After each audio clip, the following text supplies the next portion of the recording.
Good morning. My name is Steve Rittenberg. My pronouns are he and him, and I'm your pulpit host today.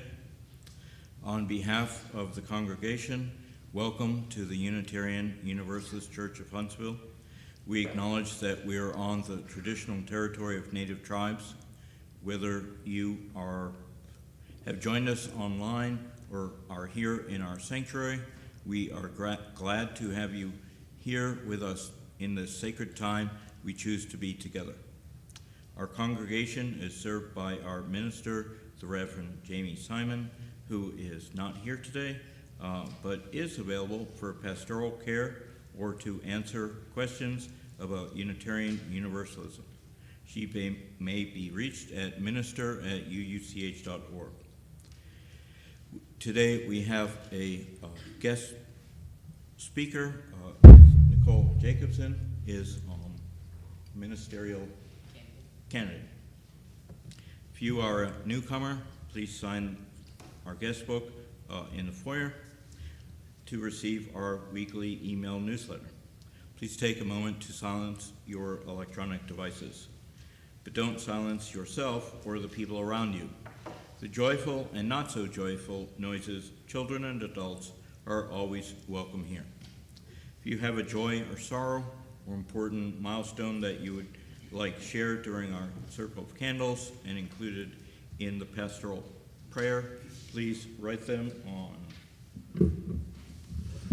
one of the white cards found in the hymnal rack in front of you and place it in the offering basket. For community news and events, check our email newsletter, website, and the announcement section in your order of service. This week we have one additional announcement.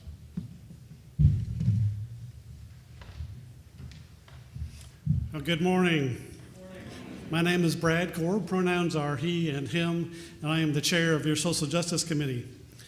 In conjunction with the Alabama Hispanic Association, we will be distributing gifts and groceries to low-income Hispanic families on December the 13th, 2 weeks from yesterday. Thanks to your generosity, we have commitments for almost all of the needed groceries. Thank you. Now we need your help with additional financial donations to be able to buy gift cards for 15 teenagers. Our goal is to provide a $200 gift card to each teenager, so that means we need to raise $3,000.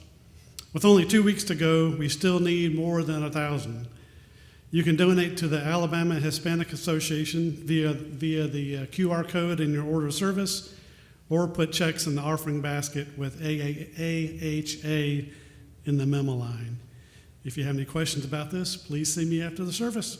Thank you. Thank you, Brad.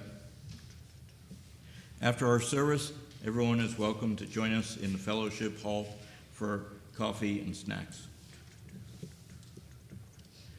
Now I would like to invite me to ring the singing bowl to help us enter into the service more deeply.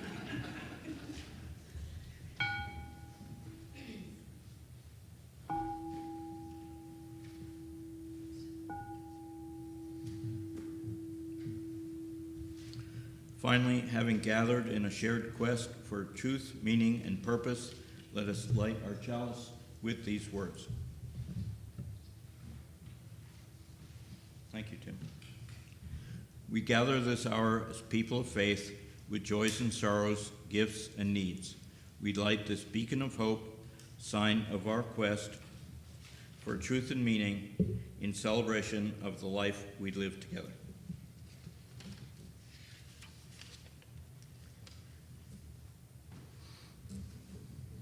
And now, to help center yourself and quiet your mind, we'll have music for centering, followed by our thread song, 128, For All That Is Life.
Good morning. Thank you so much for having me. Once again, welcome to the Unitarian Universalist Church of Huntsville. We are so glad that you have chosen to join us this morning. Let's settle in with these words by Kathleen McTee. We come together this morning to remind one another to rest for a moment on the forming edge of our lives, to resist the headlong tumble into the next moment until we claim for ourselves awareness and gratitude, taking the time to look into one another's faces and see their communion, the reflection of our own eyes. This house of laughter and silence, memory and hope is hallowed by our presence together. Please rise in body or in spirit to join us in singing our first hymn, number 100. Sorry, my papers got messed up. Peace like a river. Verses 1, 2, and 3 only.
Remain standing because we're going to do our doxology.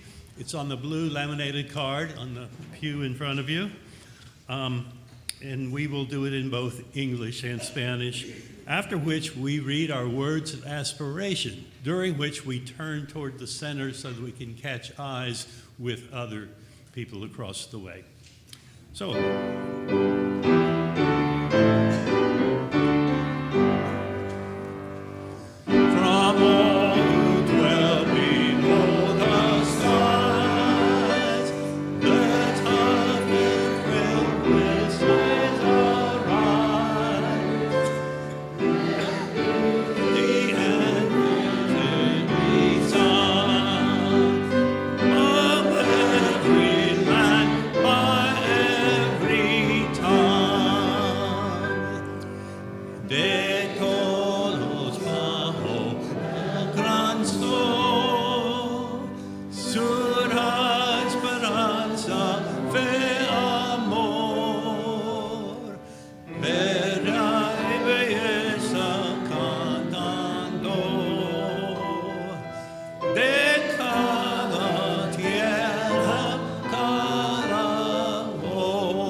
May love be the spirit of this church.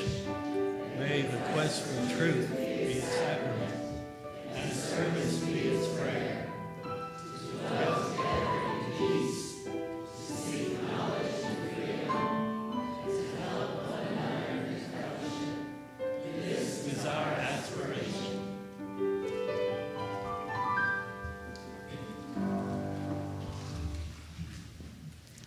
Okay, we now invite anyone who is young or young at heart to join us at the front of the sanctuary for our story of all ages.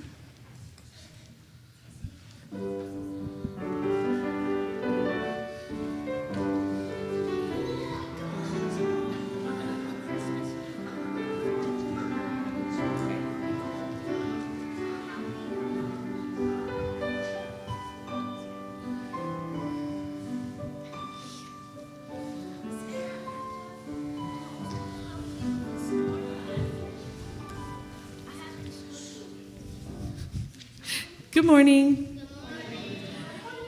My name is Jess Zelaya, and I'm the Director of Religious Education here at UUCH. Today's story for sharing is a lovely illustrated book called Sleep Like a Tiger. I just love this book. It's so pretty. It's written by Mary Lounge and illustrated by Pamela Zarginski.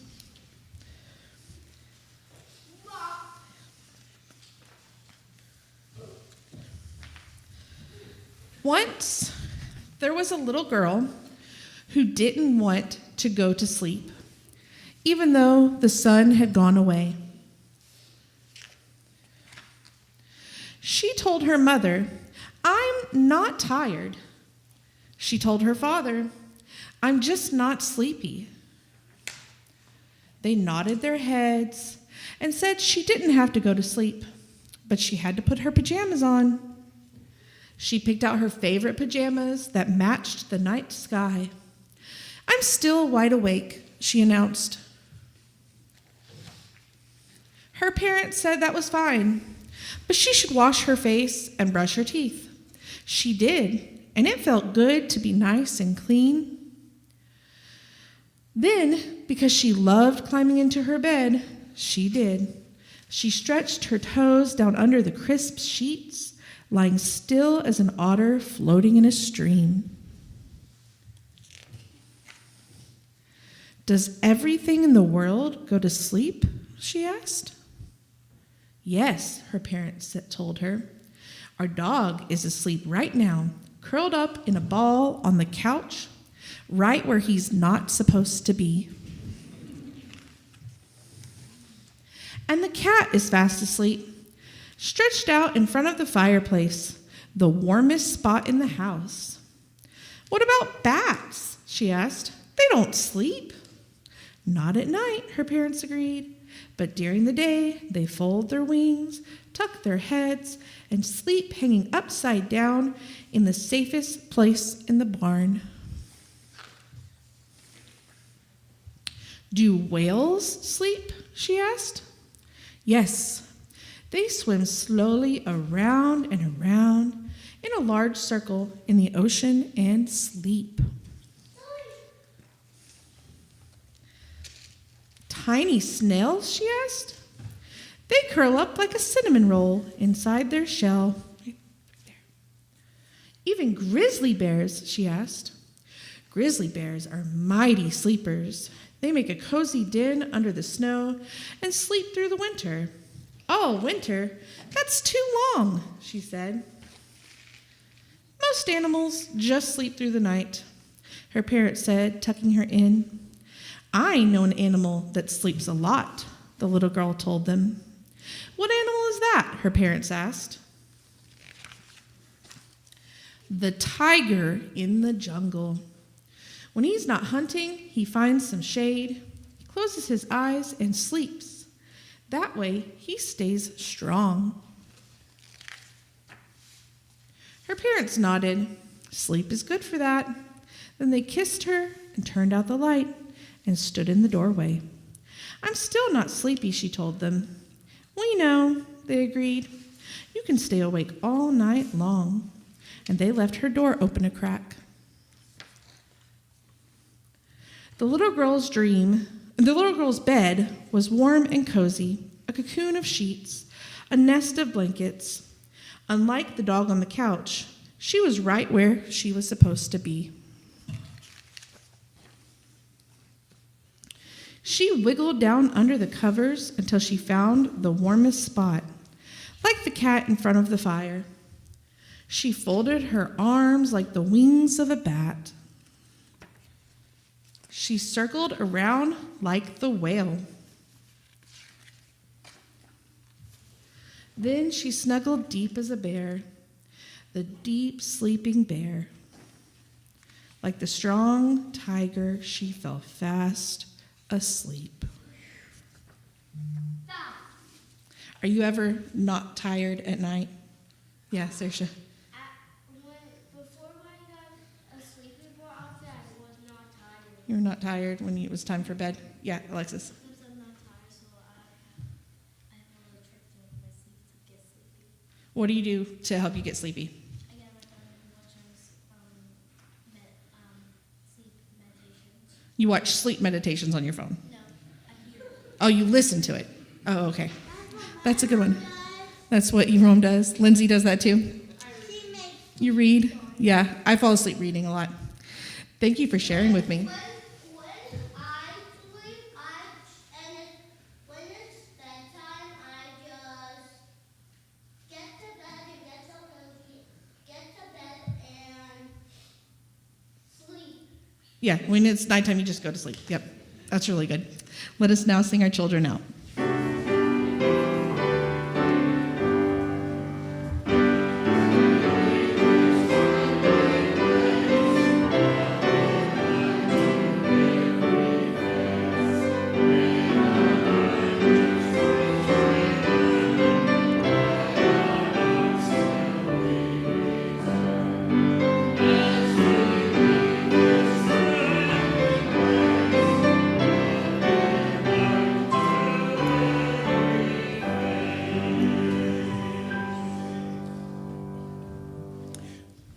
We are the Unitarian Universalist Church of Huntsville, a proudly inclusive spiritual community.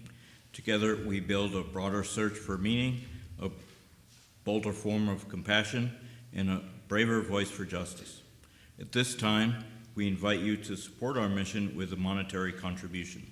You may donate online using the QR code on your order of service, or you may put cash or check donations in the offering baskets. Completed circle of candle cards should also be placed in the offering baskets. You're invited to come forward during this time, quietly drop a stone into the bowl of water here next to the ramp in honor or memory of what you hold in your heart. With gratitude, we now receive the offering.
Beautiful. Thank you. Please join me in prayer. Spirit of life, source of compassion and connection, join with us as we enter into this time of prayer and intention. Hold us as we hold in care and concern those joys and sorrows shared with us here in our community.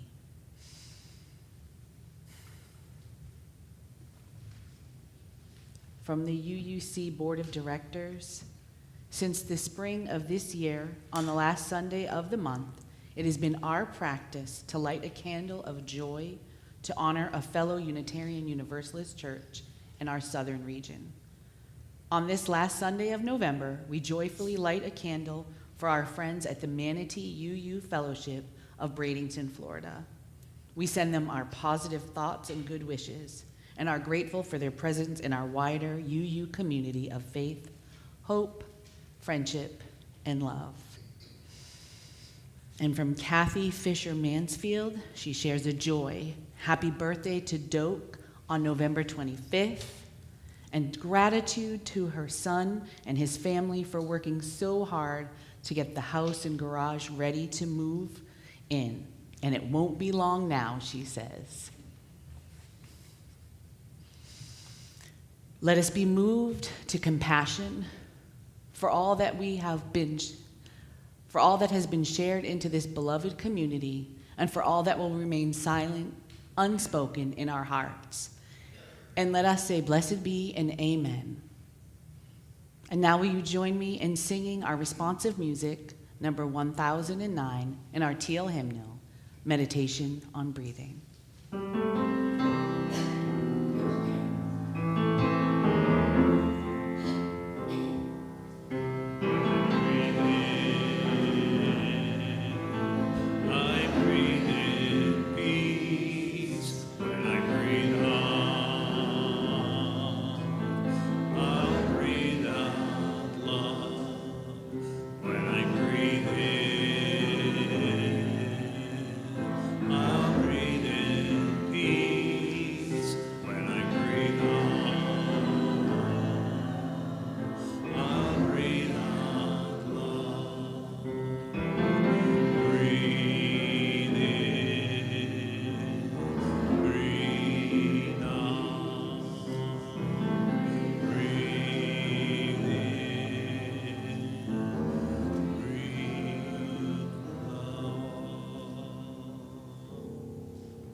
Our reading today is a poem by Tricia Hersey, the author of Rest is Resistance.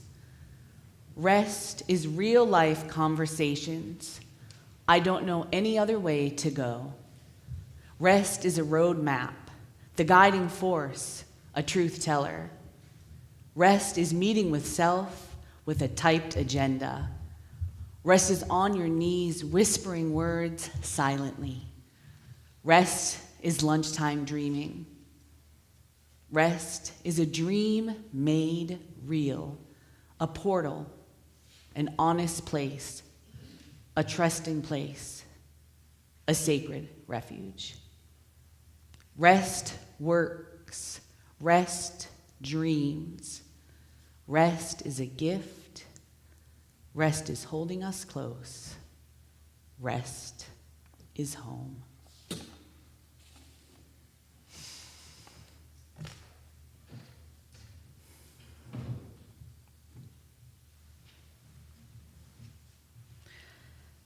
You can't pour from an empty cup. Put your life vest on before you help others. When that oxygen mask falls, put it on before you assist someone else. We have all heard these tidbits of self-care advice, instructing us that we must take care of yourself before you take care of others, touting the narrative that rest is only valuable if you are helping others, or you're overly busy, or you're a single mom that works too hard, that loves her kids and never stops. Wait, did we ever see Reba rest? Rest has become a commodity, something you do to reward yourself for hard work, or because you're so burnt out you can no longer give anymore. So you go and you get recharged so you can come back better than before. But what if rest, instead of being about the world out there, it's about the world in here? What if it is part of our divine right, something embedded in our DNA, something holy and sacred? What if we just rested because we wanted to? All throughout seminary, we were taught that we needed to take care of ourselves, that if we didn't make a self-care plan and set boundaries, that we would burn out and we would only make it in ministry for 5 years. I remember in the second half of my first year of seminary, I had to take a class to prepare me for CPE. Now, CPE is Clinical Pastoral Education, and this was an intense 11-week, 40-hour-a-week internship where you usually worked in a hospital setting, you ministered to patients about 30 hours a week, and then the 10 other hours you did work and schooling and deep reflective things. And part of the preparation for this was to create a self-care plan. And friends, you are so lucky because I have my first self-care plan. So, drum roll, please. Yay! Number 1, I'm gonna make a care cooler, place it in my car. It's gonna include water and snacks because I get grumpy if I'm hungry or thirsty. I will make sure I wear comfortable, well-fitting shoes and loose-fitting clothing because I dislike being uncomfortable. And for me, comfort over fashion anytime. And I will place affirmation cards in my pockets to reflect on when I have a spare moment. I didn't have a spare moment. I'm just letting y'all know that right now. That did not happen. But I did this when I quit smoking, and it did help. It did not help in this one. As I read this, it was amazing to me that I believed that this was self-care, that this was rest. Now, during this time, rest didn't really conjure up anything meaningful. It was just another to-do list. You know, I was in school full-time, I was raising kids, I was working, and although self-care and rest were big buzzwords, I still felt the rush to succeed. I felt I needed to finish school, I needed to become a minister, and I had this timeline, and I wanted to be done. I wanted to be in my own church and ready to go by the time I was 50. Well, guess what? God, the universe, and the MFC had very different plans for me. And at the end of my third year of school, I went before the MFC. Now, if you're unaware of who that is the Ministerial Formation Committee. They decide who's ready to become a minister or not. That's their sole job. You meet with them, and I did, and they determined that I was not ready. And I'm going to be really, really honest. I was not happy. This was definitely not part of my plan. They gave me so many things to do. And the most challenging thing that they gave me to do in my eyes is I needed to do another CPE, but this time I needed to do a 1-year residency. So we're thinking really intense for a year. And I was very resistant. I'm just telling you, I just did not want to do it. There was no way. So at this time, I had also had a lot of people giving me advice. So I had just some people were like, I don't understand the resistance, just do it. And then I had people tell me, well, you could be a spiritual director. You don't need the MFC. Or you could just be a chaplain. They could endorse you as a chaplain. It's easier. I had someone tell me just switch denominations. I'm like, yeah, it's super easy to just switch denominations. And the list just kind of goes on and on. But the truth of the matter is, I wasn't ready. I was exhausted. My soul was tired. I had this goal in mind, and for whatever reason, I felt my age catching up to me. And in my mind, I just needed to be done by the time I was 50. That was it. I was really stuck. So what did I do? I don't take anyone's advice, because that's me. I don't. Forge my own path. Not going to listen to anybody. Maybe I should fix that. But we'll talk about that later. For a year or so, I just existed. I just was me. I leaned into that process of becoming. I did that through prayer and through rest and a lot of just doing what I wanted to do. I spent a lot of time in my cat cafe, did yoga, and just was reconnecting with my soul. I did things that fed me spiritually. I paid attention in those quiet moments to my needs. And for the first time in a long time, I went to church for myself. I was meditating, I was dreaming, I was finding myself again. This wasn't for the Nicole that was in school or in an internship or the former DRE or the teacher. It was for me. It was for the dreamer. I found myself resting and reconnecting. I was embracing these moments of stillness and sacredness. I was learning about my body. I was learning about my true needs and my true nature. I was connecting with the soul part of me, my wisdom, my peace, my strength. And this timeline that I had set for myself started to fade away. And it became less about when, and more about how. And mostly, my rest was just about listening. So one morning, I woke up. Something said, you're going to do your residency. And I was like, I don't really want to do that. I thought we had this conversation. But I just was like, okay, it's about listening. So I went and I applied, and I got accepted to 2 residencies. And this time, everything that I had learned about myself and the listening, I had decided that I needed to really accept a residency that was going to honor me, that was going to honor the things about me that I had learned. So I could have chose between a very busy, high trauma hospital and a small community hospital. And I chose the latter. For me, I wanted a pace where I could go slow, where I could take the rest that I needed, that I knew I needed, and that quiet reflection time that I had become accustomed to. Now, during my residency, my ideas of self-care and rest, they were different. They were necessary this time. I made space for my needs, not once in a while, but as often as I could. I was a firm believer in that. Your cup needs to be full. You need to put your life jacket on. I was really believed in all those cliches. So much so that in my residency, I took a nap every day. And I could hear people talk about me. I could hear them like, oh, there she is sleeping again. You know how she is, she's sleeping. I even heard one person one time, she said, when I come to work, I work. I would just like to side note that she dropped out of the program because she burnt out. So I did what I needed to do. I sat when I needed to sit, I ate when I needed to eat, and I listened to my body. So much so that my educator even came up to me and said, how do you do it? And I was really proud of how far I had come, prioritizing my needs, yet I still felt something was missing. And that realization struck when I encountered this book, that Tricia Hersey's Rest as Resistance.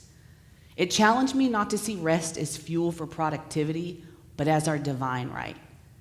Hersey says we believe that rest is a luxury, it's a privilege, it's an extra treat we can give ourselves after suffering from exhaustion and sleep deprivation. Now, when I made my first self-care, you remember, list, it was absolutely true. It wasn't a rest list. They were treats for a job well done, and they were not good. They were not good treats.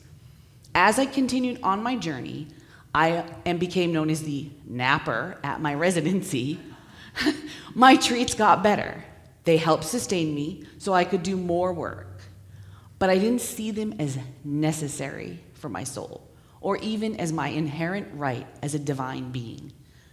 Even though during my periods of rest I would connect with my divine self, and I created wonderful things, I was still missing that point. I was missing the point that we are uniquely created beings. We are different. We are created between humanity and our divinity, and that rest allows us to connect to our deeper sense of self. Hersey says we are resting not to do more, not to come back stronger or more productive for a capitalist system. We have replaced our inherent self-esteem with toxic productivity. When we realize that a long checklist of to-dos will not replace a deep understanding of our enoughness, we will start to the unlearning and unraveling process. You don't always have to be creating, doing, and contributing to the world. Your birth grants you rest and leisure as well. So during my residency, I was resting. I was good at it, but I wasn't doing it for me. I wasn't doing it because it was my divine right. I was doing it for the system that demanded my time and my energy.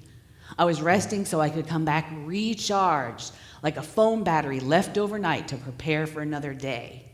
Here she pushes back on that again. It's not a reward. It's something you do to keep giving. It's not something you do to keep giving to others. It is your divine right. This goes all the way back to our ancestors. If we look back over the course of history, we can see the theme of rest carries throughout the Torah, even in the creation story.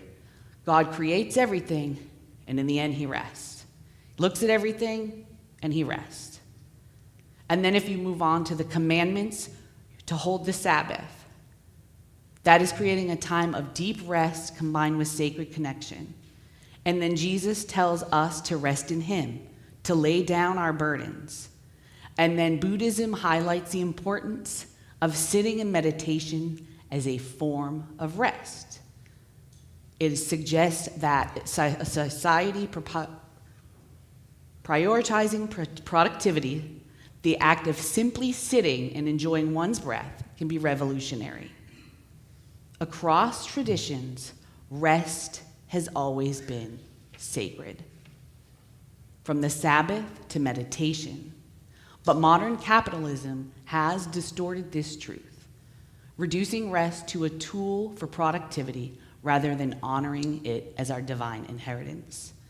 We fill our lives with more and more busyness. We are proud of how busy we are. We compare busy horror stories all the time when my kids were growing up, when I was teaching and when I was going to school, and even during my residency. I was constantly in a state of frantic busyness, never sparing a moment of real rest, and oddly jealous if someone was busier than me. Yes, that meant they were somehow better than me. I would think, like, how is she doing all that? How's she getting all that done? I want to be able to do all those things. I don't. The idea that busyness equals worthiness is stealing our true lives and our true selves away. Here she says we must not wait for rest to be given to us, mostly because no one's going to give it to us. That we must integrate rest into the quiet, loud, mundane, and full moments of our daily lives. We must remain committed to building community and go into the deepest cracks to gather and care for anyone left behind. We must acknowledge that rest is not always an option for everyone, and we must work to create spaces of rest, not only for ourselves, but for those around us as well. We must resist the lies that rest is inactivity, that it is time wasted. We must hold that rest is our divine right, that it is deserved just because we exist, and nothing more.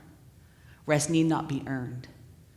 Rest is a creative, holy space, one that is regenerative. When your body is at rest, it is deeply connected. Your organs are regenerating. Your brain is integrating knowledge. Your spirit is grounding itself in practice. In rest, you honor your body and arrive fully in the present. Your body belongs to you, and rest is how you reclaim it. Thank you. Join me in singing the closing hymn, 407. We're going to sit at a welcome table. We're going to stand. We're going to stand at a welcome table. You know what? You do you. You stand or sit. Whatever works.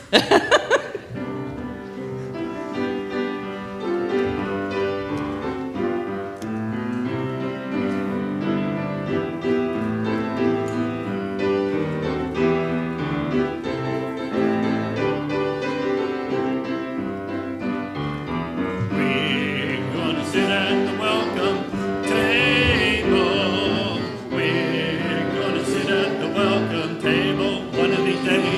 hallelujah. We're gonna sit at the welcome table. Gonna sit at the welcome table one of these days. All kinds of people at the table. All kinds of people around that table one of these days. Hallelujah. All kinds of people around that table. Gonna sit at the welcome table one of these days. No fancy style at the welcome table. No kind of sit at the welcome table one of these days. Hallelujah. Oh, fancy style at the welcome table. Gonna sit at the welcome table one of these days.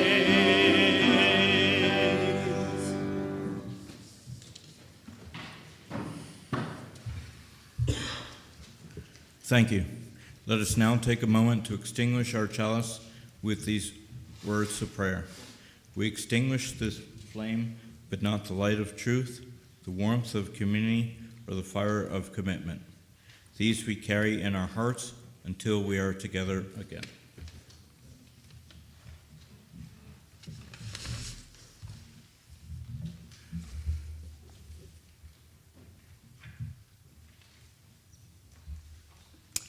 Beloved, rest is a deep call to truly loving yourself and loving others. Rest calls us to inhabit all of the spaces and cracks and to fill each moment with deep divine dreaming and to create a place of soul comfort for all. Please join us in our rite of community. 1039, Be Thou with Us.